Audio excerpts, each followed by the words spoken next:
1992, I was diagnosed with a a large basketball-sized tumor, and thankfully I healed during that time. And then in 1993, we had the big mega fires in Malibu, and our little cottage on the beach just was decimated. Our cars blew up, and we were financially devastated by it. And in 1994, my husband of 20 years, who I considered to be the great love of my life at that time, shared with me that he'd fallen in love with another woman and had already spoken to her about marriage. And it just seemed like everything that I considered to be my life, that was what I'd come to know as solid and reliable and known, was thrown into the chaos of the unknown.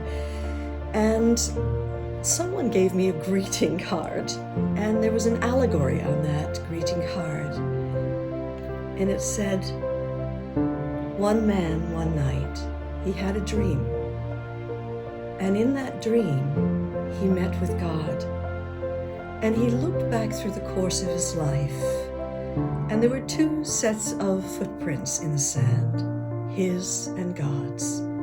And yet during the time of worst catastrophe, of greatest disaster, of greatest struggle, there was only one set of footprints in the sand. And he turned to God and said, "Why have you forsaken me at a time where I was most devastated?"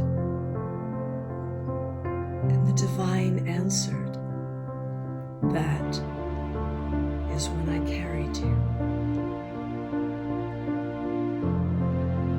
And in reading that, I realized that something that I didn't have a name for had been carrying me through all of life's disasters.